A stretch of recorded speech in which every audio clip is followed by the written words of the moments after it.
السلام علیکم، آپ دیکھ رہے ہیں حاضرین نیوز HD۔ اقوام متحدہ میں اسرائیلی وفد نے زبردستی حاضرین کو کھڑا کروا کر ہولوکاسٹ میں قتل ہوئے یہودیوں کے لیے 1 منٹ کی خاموشی کروائی۔ جواب میں جب کیوبا کے وفد کی باری آئی تو نمائندہ خاتون نے اپنے ملک کے مدعے چھوڑ کر یاد دلایا کہ خاموشی کے لیے کھڑا کرنے کا اختیار صرف اسپیکر چیئر کے پاس ہے۔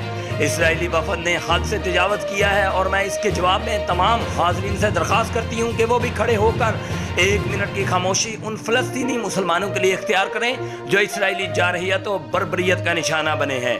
کیوبن خاتون نے اسرائیلی بدماشی پر غصے کے اظہار کے لیے مائک کو جیسے مروڑا اور ہیڈ فون پھینکا، وہ الگ دل موہ لینے والا منظر ہے۔ مسلم امہ فیڈرل کاستورو اور چی گویرا جیسے بہادروں کی سرزمین کیوبا اور اس خاتون کی مقروض ہے۔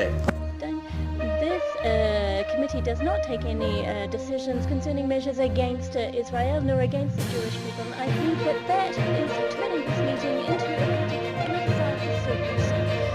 Some of the what we have just heard from the delegate of Israel is opening up the discussion on the data, and the decision that we have just made does not reflect any of that. Only the chair can request a minute of silence. So with your indulgence, let me request, Mr. Chairman, that we could stand for a minute of silence for all of the Palestinians who died in the region. Thank you.